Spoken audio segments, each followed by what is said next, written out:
আজকের ঘটনাটা একটা অদ্ভুত ঘটনা বলি। অদ্ভুত ঘটনা বলতে একটা বাড়ির অভিশাপের ঘটনা। সেই ঘটনাটা হচ্ছে, আগের দিন আমি একটা আন্টির ঘটনা বলেছিলাম যে আন্টিটা ছালাওয়া নিজের চোখে দেখেছিল। সেই আন্টি ননদের বাড়ির ঘটনা বলি। আন্টির ননদ হচ্ছে অনেকটাই বড়, কারণ আন্টির ননদের মানে আন্টির যে হাজবেন্ড তার থেকে ননদ হচ্ছে আরো 10-12 বছরের বড়। তো ননদের বিয়ে হয়েছে ইউপির কোনো একটা গ্রামের জমিদারের ফ্যামিলিতে। এবার তখনকার দিনে বুঝতেই পারছো, আন্টিরই এখন প্রায় 60-70 বছরের বয়স্ক উনি। তার ননদ হচ্ছে তার থেকেও হয়তো আরো 10-12 বছরের বড় হতে পারে সে। তা তখনকার দিনের মানে তখনকার আমলের যখন জমিদার প্রথা ছিল, সেই জমিদার প্রথাটা তোমার যখন ছিল তখনকার সময়ের ঘটনাটা। প্রথম ঘটনাটা হচ্ছে ওর ননদের বাড়িতে, কি বলতো, ওর ননদের বাড়িতে একটা অভিশাপ ছিল, যদি ওর বাড়িতে কোনো প্রথমত তো পুত্র সন্তান জন্মগ্রহণ করে না, আর যদিও বা পুত্র সন্তান জন্মগ্রহণ করে, 1 মিনিট একটুখানি বলছি।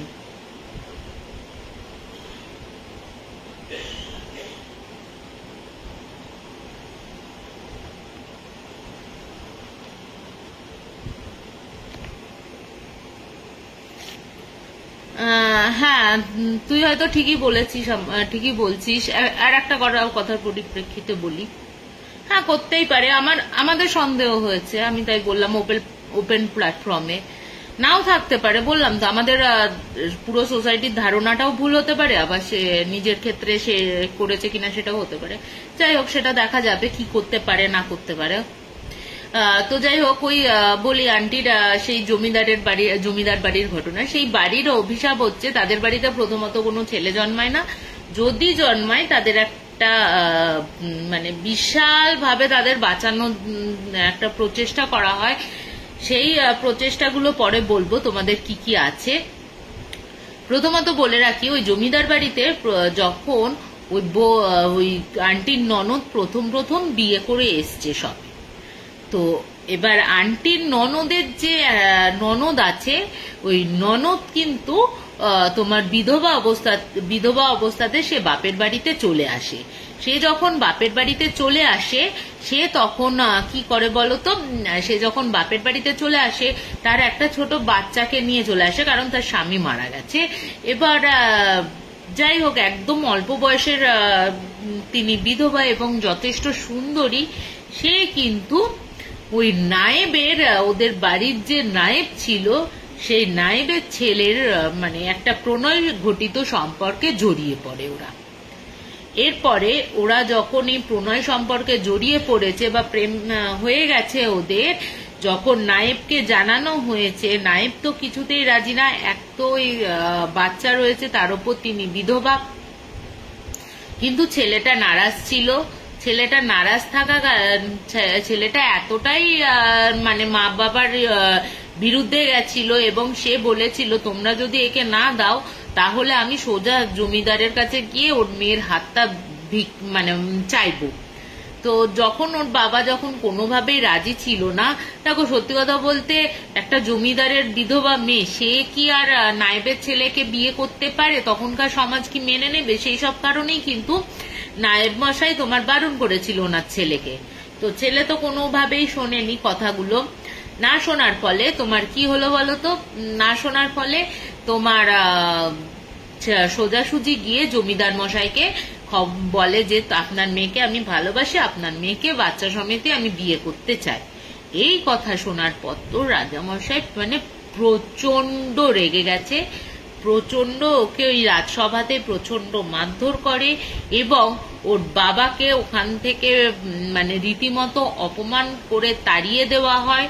এবং সেই দিন রাত্রির বেলাতেই মানে নায়েবের বাড়িতে যত মানে ওর যে প্রজা ছিল, জমিদারের যে সব লেঠেল বলো বা গুন্ডা বলো, যেসব যাদের লেঠেল বলো তারা যারা ছিল, তাদের দিয়ে কিন্তু ওই নায়েবের বাড়িটাকে পুরো জ্বালিয়ে দেওয়া হয়। যখন জ্বালিয়ে দেওয়া হচ্ছে, তিনজনেই কিন্তু মানে একদম গভীর রাত্রে গিয়ে ওদের বাড়িতে আগুন দিয়ে দেওয়া হয়। যখন ওরা বেরোনোর চেষ্টা করে কিন্তু কোনোভাবে তো বেরোতে পারে না, তখন ওর মা চিৎকার করে বলেছিল যে আমার ছেলে শুধু একটাই ছিল, যে আমার ছেলে শুধু একটা মেয়েকে ভালোবেসেছিল, তোরা আমার মানে আমার কোল থেকে আমাদের সবাই মানে আমার মা বাবাকে মারলি তো মারলি, ঠিক আছে, আমাদের মারছিস, ঠিক আছে, একটা ভুল করে ফেলেছে, কিন্তু তোরাও কিন্তু কোনো মানে বংশের কেউ তোরা বাঁচতে পারবি না, মানে তোদের বংশে কোনো ছেলে জন্মগ্রহণ করবে না, আর যদি জন্মগ্রহণ করে সে কিন্তু 1 মাসের বেশি বাঁচবে না। এই কথা শোনার পর আর কেউ তখন রাগের মাথায় দাও দাও করে জ্বলছে। পরের দিন যখন মানে তাদের তো বডি পুরো ছাই হয়ে গেছে, পরের দিন গিয়ে ওরা রীতিমতো কোনো সৎকার ফৎকার না করেই যথারীতি কঙ্কালগুলোকে নিয়ে অন্য একটা জায়গায় মাটি চাপা দিয়ে চলে আসে। এরপরে তখন তো জমিদারের রীতিমতো ছেলে হয়ে গেছে, ছেলে আছে, ছেলের বউ রয়েছে, ছেলের রয়েছে, কিন্তু দেখা গেল যে ননদের যে আন্টির যে ননদের মানে নন্দাই আর কি, সেই নন্দাই কিন্তু তোমার দিনে দিনে অসুস্থ হয়ে যেতে থাকলো। যেমন খাওয়া দাওয়া প্রচন্ড, প্রথম তো খাওয়া দাওয়া মানে যেটুকু করছিল সেইটুকু বন্ধ করে দেয়া শুরু হলো, বন্ধ করে দিলেন উনি। তারপরে না আস্তে আস্তে যেহেতু খাওয়া দাওয়াটাও বন্ধ, সেহেতু না তিনি অত্যাধিক চোখের কোনায় মানে চোখের তলায় কালি পড়ে যাচ্ছে, ওনার উঠতে ইচ্ছা করতো না, কারোর সাথে যে জলি ভাবটা ছিল, যে বাবার সাথে সাথে পুরো জমিদারি জিনিসটা দেখতেন, সেই জিনিসটাও ও দেখতে পারতো না, সারাদিন শুয়েই থাকতো। এবং উনি কিন্তু মানে যে নন্দাই আর কি, তিনি কিন্তু কোনো আলো সহ্য করতে পারতেন না, যেন মানে এরকম রাখতেন দিনের বেলাতে যে সূর্যের আলো যাতে প্রবেশ করতে না পারে, ওনার ঘরের যে যত আছে সব দরজা জানলা একদম ঘর অন্ধকার করে উনি বসে থাকতেন। এরপরে দিন দিন তার শরীরটা খারাপ হতে থাকে এবং তার স্ত্রীর সাথে যে কথাবার্তা সেইগুলো পুরো বন্ধ হয়ে যায় এবং স্ত্রীকে আলাদা জায়গায় শোয়ার জন্য তিনি অনুরোধ করেন। এবার ছেলেটি কিন্তু খুব ভালো। এরপরে যখন পরিস্থিতি খুব খারাপ হয়ে যাচ্ছে, দিন দিন কঙ্কালসার হয়ে যাচ্ছে, খাওয়া দাওয়া বন্ধ হয়ে যাচ্ছে, হ্যাঁ, তখন তিনি কি করেন না, যে গ্রামেরই এক মানে গুণিন টাইপের কাউকে ডেকে নিয়ে আসে। তখন ডেকে নিয়ে আসার পর উনি তখন গুণে ওই কি সব গুণে না গুণিনরা, ওই তখনকার দিনের ওই গুণে বলেছিল যে তোমরা যে অপরাধটা করেছো, ওর মা যে অভিশাপটা দিয়ে গেছিল, ওই অভিশাপটাই তোমাদের ওই অভিশাপটাই কিন্তু তোমার ছেলের লাগছে। এই ছেলেকে যদি বাঁচাতে চাও তাহলে মানে এই ছেলেকে তো প্রথমত তো বাঁচানো যাবে না, যদি বাঁচাতে চাও তাহলে কতগুলো জিনিস বলেছিল শোনো। 5টা কুয়োর জল, ঠিক আছে, 5টা কুয়োর জল মানে 5 জায়গার, মানে এক গ্রামেরই 5টা জায়গা থেকে হবে না, বা এক রাজ্যে কোন 5টা জেলা থেকে নিতে পারবে না, একটা জেলা থেকে একটাই কুয়ো, মানে ঝাড়খণ্ড থেকে ঝাড়খণ্ডের জলটা নিলে, বিহারের জলটা নিলে, রাজস্থানের জল নিলে, পাঞ্জাবের জল নিলে, এরকম করে 5টা কুয়োর জল, যেটা প্রায় 1000 ফুট গভীরতা থাকবে, এরকম কুয়োর জল ওনাকে দিতে মানে লাগবে। তারপরে তোমার লাগবে হচ্ছে 7টা ঝর্ণা জলপ্রপাতের বা ঝর্ণার জল, 7টা ঝর্ণার জল, সেটা বিভিন্ন ওই একইভাবে, সেটা এক জায়গা থেকে নিলে হবে না, সেটা বিভিন্ন রাজ্যের বিভিন্ন জায়গা থেকে ঝর্ণার জল নিতে হবে, 7টা মানে ঘড়াই করে জল নিতে হবে। 5টা কালো ছাগল আনতে হবে, যার গায়ে কিন্তু একটা ছিটে ফোটা দাগ পর্যন্ত থাকবে না। আর তোমার হচ্ছে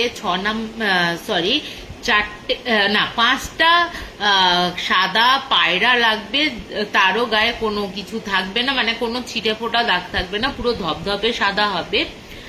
লাস্ট বলেছিল 7টা শ্মশানে, 7 জায়গার শ্মশানে মাটি লাগবে এবং সেই মাটিগুলো হবে বিভিন্ন জায়গার বিভিন্ন শ্মশানে। এইটা এনে ওনাকে দিলে উনি একটা যজ্ঞ করবেন সমস্ত কিছু মিলিয়ে, তবে গিয়ে কিন্তু আপনার ছেলে ভালো হতে পারে। তো যথারীতি তখন তো জমিদার ব্যাপারটা রয়েছে, এবং এটাও উনি বলেন যে এরপর থেকে কিন্তু ওই যে অভিশাপটা লেগেছিল আপনাদের বাড়িতে, যখন ও চিৎকার করে বলছিল, যখন সবাই এসে বলেছে, আপনাদের বাড়িতে কিন্তু যতবার ছেলের জন্ম হবে, যদি ছেলেকে বাঁচাতে চান তবে এই জিনিসগুলো আপনাকে নিয়ে আসতেই হবে। এই জিনিসগুলো দিয়ে উনি 5টা ছাগলের মাথা, মানে 5টা ছাগলকে বলি দেবেন, 5টা পায়রাকে বলি দেবেন। বলি দেওয়ার পর বিশাল ওই 3টে ঘড়া, মানে 7টা জল, এই কুয়োর জল, শ্মশানের মাটি দিয়ে উনি একটা যজ্ঞ করবেন। যজ্ঞ করার পর ওই যজ্ঞের যেটা ছাইটা থাকবে, সেই ছাইটা নিয়ে গিয়ে বাড়ির চারিপাশে তাকে প্রথমে 3বার প্রদক্ষিণ করে বাড়ির প্রতিটি কোনায় গিয়ে ওই ছাইটাকে পুঁতে দিতে হবে, তবে গিয়ে যদি আপনার ছেলেকে বাঁচানো যায়। যথারীতি তখনকার জমিদার আমল, তখনকার দিনের লোকবলও ছিল তখনের সময়ে। তা কি হয়েছে, এবার যথারীতি তো যা যা চাহিদা ছিল সবকিছু করে ছেলেটিকে, মানে নন্দাইকে বাঁচানো গেল। এরপরে দেখা গেল নন্দাইয়ের 1 বছর বাদে একটা ফুটফুটে কন্যা সন্তানের জন্ম হলো। সে দিব্যি ভালো আছে, তার কোনো প্রবলেম নেই, কোনো কিছু নেই, দিব্যি সুস্থ স্বাভাবিক বাচ্চা। এর প্রায় 5 বছর বাদে উনি আবার মানে সন্তান সম্ভবা হন, ওর ননদ, মানে আন্টির ননদ সন্তান সম্ভবা হন। এবং তখন কিন্তু ততদিনে কিন্তু জমিদার বাবু মারা গেছেন, এবং জমিদার গিন্নি মানে ননদের যে শাশুড়ি মা, তিনি প্রচন্ড অসুস্থ। এবং তখন সময় থেকে মোটামুটি জমিদারি প্রথাটা ওনার হাজবেন্ডই চালাতে শুরু করলেন। এরপর মেয়ের জন্মের 5 বছর বাদে ওনার ছেলের জন্মগ্রহণ হয়। এবার দেখো, স্বাভাবিকভাবে যে এত কিছু তো সবসময় মাথায় রাখা সম্ভব হয় না। সত্যি কথা বলতে, যে এত বড় অভিশাপ হয়তো সবসময় মাথায় রাখা ওনাদের পক্ষেও সম্ভব হয়নি, বা কাজের ক্ষেত্রে কোনো সময় ভুলে গেছে। ওনারা কি করেছেন বলতো, ওনারা ওই বেমালুম ওনার যে জিনিসপত্রগুলো লাগবে, উনি যেগুলো বলেছিলেন, সেই জিনিসগুলো কিন্তু যখন আনা হয়নি বা ভুলে গেছেন বলে ছেড়ে দিয়েছেন, যথারীতি দেখছেন যে মেয়ের বেলায় কিছু হয়নি, হয়তো ছেলের বেলাতেও কিছু হবে না, হয়তো কেটে গেছে সমস্ত কিছু। কিন্তু ঠিক তার 1 মাস বাদে ওই বাচ্চা ছেলেটিকে কিন্তু মৃতা অবস্থায় বাড়ির উঠোনটা, ওদের বাড়ি পুরো দোতলা, মাঝখানে উঠোন, তার চারপাশ করে ঘর রয়েছে, ওই উঠোনের মাঝখানে তাকে বিভৎস অবস্থায়, মানে মৃত অবস্থায় তাকে পাওয়া যায়। এবার যথারীতি যখন মৃত অবস্থায় পাওয়া গেছে ছেলেটিকে, তখন রীতিমতো কি বলতো, বাড়িতে কান্নাকাটি হয়ে হুলুস্থুলুস পড়ে গেছে। তখন যখন হয়েছে, যখন এই বড় ঘটনাটি ঘটে গেছে, তখন ওর মানে গিন্নিমা, মানে জমিদারের যে গিন্নি আর কি, মানে ননদের যে শাশুড়ি, তিনি চিৎকার করে বলে ওঠে, ওরে তোদের কি মনে ছিল না জন্মের পর তো এইগুলো ব্যবস্থা করতে হয়, তোরা কি করলি, তোরা কি করলি, এর জন্যই তোরা কি করে ভুলে যেতে পারি সেই অভিশাপের কথা, জানিস না তোকে কিভাবে বাঁচানো হয়েছিল। তো যথারীতি যা হবার তো হয়ে গেছে। মেয়েটির কিন্তু কোনো প্রবলেম নেই, মেয়েটি রীতিমতো যে নিজের মতন করে বড় হচ্ছে। এর প্রায় আরো 2 বছর বাদে আবার কিন্তু উনি সন্তান সম্ভবা হন, এবং পরবর্তী সময়ে উনি আবার একটি মেয়ের জন্ম দেন। তারপরে আর কোনো প্রবলেম হয়নি। কিন্তু প্রবলেমটা হলো, এই আন্টি যখন প্রেগনেন্ট হলো, আন্টিকে তখন তোমার একটু মানে গ্রামের বাড়ি থেকে একটু দূরে থাকতে বলেছিল, কারণ গ্রামটার যে জায়গায় ওদের বাড়ি তার পেছনে একটা একটা মানে বিশাল বড় তোমার অশ্বত্থ গাছ রয়েছে, যে গাছটিকে অভিশপ্ত মানা হয় এবং ওই গাছটির নাকি প্রত্যেক বছর একটা নির্দিষ্ট দিন আছে, ওই নির্দিষ্ট দিনে কোথাও না কোথাও থেকে কোনো মানুষ ওইখানে গিয়ে গলায় দড়ি দেয়। এখনো অবধি কত যে মানুষ মারা গেছে তারই ইয়ত্তা নেই। এরপরে আঙ্কেলের হাজবেন্ড আন্টির হাজবেন্ড যিনি, তিনি চাকরি করতেন বাইরে। তো বাইরে থাকাকালীন ওনারা, এবার বলে রাখি যে আন্টির যে শ্বশুর শাশুড়ি তারা কিন্তু খুব অল্প বয়সেই মারা যান, মানে মরার মতন বয়স হয়নি তাদের, সেরকম অবস্থাতে অ্যাক্সিডেন্টালি মারা যান।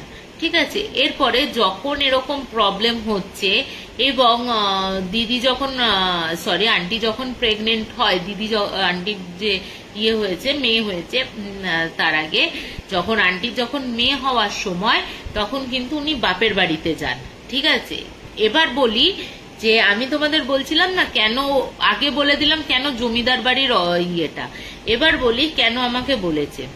যখন আন্টি ওই বাপের বাড়িতে যায় তখন কিন্তু আন্টির যখন প্রেগনেন্ট অবস্থায় হয়ে রয়েছে তখন আন্টির কিন্তু হাওয়া বাতাস লেগে যায়। এবার আন্টি একটু অস্বাভাবিক আচরণ করতে থাকে। তখন ওই গ্রামের যে পুরোহিত বা তান্ত্রিক যাই বলো না কেন, যেই ছিল সেই কিন্তু তোমার কি করে, বলে যে একে বাচ্চা যদি জন্মগ্রহণ করতেই হয়, একে এই গ্রাম থেকে দূরে নিয়ে গিয়ে কোনো বাচ্চা জন্ম দিতে হবে। না, আন্টির ছেলে আগে বড়, ঠিক আছে, আন্টির ছেলে বড়, আন্টির মেয়ে ছোট। তো আন্টির যখন এই ছেলের এবার গেছে যথারীতি, এবার আঙ্কেল যেহেতু বাইরে থাকে, কে দেখভাল করবে? ও ননদের সাথে কিন্তু আন্টির আবার খুব ভালো সম্পর্ক ছিল, যেহেতু বড় দিদি, সেই দিদি বোনের একটা সম্পর্ক হয়ে গেছিল, যে টিপিক্যাল যে একটা দেখি না খচ্চর ননদ খচ্চর বৌদি, ওরকম টাইপের কিন্তু নয়, খুব ভালো রিলেশন তার, মানে ছোট বোনের মতন তাকে আগলে রাখে। এবার ননদের বিপদের সময় উনি কি করেন, উনি তখন ওই ভাইয়ের বউকে নিয়ে আসেন ওদের বাড়িতে। যথারীতি তো ওনার ছেলে হয়, ওনার ছেলে হওয়ার পর হায় হায় হায় হায় ওঠে, রব ওঠে। কারণ ওদের বাড়িতে বলেছিল, ওই গুনিনটা বলেছিল, যদিও বাইরে থেকে আপনাদের বাড়ির হয়তো কেউ না, কিন্তু বাইরে থেকে এসে আপনাদের বাড়িতে হয়তো জন্ম হয়েছে সেই বাচ্চা ছেলেটির কোনো কারণে, তাকেও কিন্তু ওই কুয়োর জল, শ্মশানের মাটি, 5টা ছাগল, 5টা দিয়ে ওই তোমার পায়রা, 7টা ঝর্ণার জল, এইসব দিয়ে কিন্তু তাকে 1 মাসের মধ্যে তোমরা যদি করে যাগযজ্ঞ করে করতে পারো, ততদিন তো আর উনি বেঁচে নেন, ওনার যারা শিষ্য রয়েছে তারা যদি বাঁচাতে পারেন তাহলে ও বেঁচে যাবে, আদারওয়াইজ ও কিন্তু 1 মাসের মধ্যে মরে যাবে। এই কথাটা শোনার পর তো আন্টির মাথা ঘুরে গেছে, এবার কি হবে, এরকম ব্যাপার ও আগেও শুনেছে যে এরকম ব্যাপার হয়েছে, কিন্তু ওই তখন হয় না, সে পেটের ভেতর কি করে জানবে যে তার ছেলে আছে না মেয়ে আছে, সে তো আর জানে না। যথারীতি তখন লোক দিয়ে, গ্রামের লোক মানে টাকা পয়সা দিয়ে, আরো লোকজনদের দিয়ে উনি কিন্তু ওরকম ব্যবস্থাটা করেন, এবং ওই গুনিনের যারা শিষ্য রয়েছে ওই গুনিনের শিষ্যকে দিয়ে কিন্তু ছেলেটিকে ওই ছাইটা দিয়ে তার সারা বাড়ি ছড়ানো হয়, ছেলেটিকে রক্ষা কবচ দেয়া হয় এবং ছেলেটি কিন্তু জন্ম হয়। কিন্তু পরবর্তী ক্ষেত্রে ওদের বাড়ির এক যে পরিচালিকা আছে, পরিচালক আর পরিচালিকা, তাদেরও কিন্তু পুত্র সন্তান জন্ম হওয়াতে তারাও মানে চেষ্টা করেছিল, কিন্তু তারা পারেনি জোগাড় করতে। দেখো, সকলের তো সামর্থ্যও থাকে না, একটা সাধারণ বাড়িতে কাজ করে, একটা জমিদার বাড়িতে কাজ করে, বা তখনকার দিনে যেটুকু রয়েছে সেইটুকু করেই বা সে এত কিছু জোগাড় করতে পারবে কি করে, সেও কিন্তু জোগাড় করতে পারেনি। তারও বাচ্চা কিন্তু 1 মাসের মধ্যে ওই অস্বাভাবিক অবস্থাতেই মারা যায়। তো এই হচ্ছে আমার ঘটনা। তুমি ভাবো, একটা বাড়িতে ছেলে জন্মগ্রহণ করতে পারে না, এরপরে দেখো এই যে আন্টির যে নাতনি, মানে আন্টির ননদের যে মেয়ে হয়েছে, তারও কিন্তু মেয়ে হয়েছে, এবং যে ছেলেটিকে বাঁচানো হয়েছিল তারও কিন্তু মেয়ে হয়েছে, মানে ওই বাড়িতে না ছেলে হলেই তাকে 1 মাসের মধ্যে এই জিনিসগুলো দিয়ে তাকে রক্ষা করে বাঁচাতে হবে, না হলে সে কিন্তু 1 মাসের মধ্যে মারা যাবে। তো কেমন লাগলো আজকের ঘটনা আমাকে জানিও। তো অদ্ভুত না বলো কেমন একটা ঘটনাটা। তো আজকে না আমি এখানেই শেষ করছি। আজকে আমার এমনিতেও ভালো লাগছে না, অ্যাকচুয়ালি এত কিছু ঘটার পর, এত কিছু দেখার পর আর ভালো লাগছে না। আজকে আমাকে একটু ক্ষমা করে দিও প্লিজ, হাত জোট করে ক্ষমা চেয়ে নিচ্ছি তোমাদের কাছে।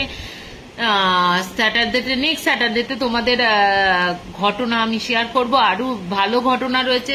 দেখো মনের অবস্থা ঠিক নেই বলে আমার তৈরি ছিল, কিন্তু কি বলতো ভালো লাগছে না বলতে। সেই কালকেই যেহেতু ঘটনাটা ঘটেছে, আজকে বলার ইচ্ছাটা আমার একদম, মানে বলতে ইচ্ছা করছে না। যদিও আমার অ্যানাউন্স করা ছিল না যে আমি আজকে আসবো, অ্যানাউন্স করা ছিল যে আজকে আমি আসবো, তাই তোমাদের সামনে লাইভে এসেছি।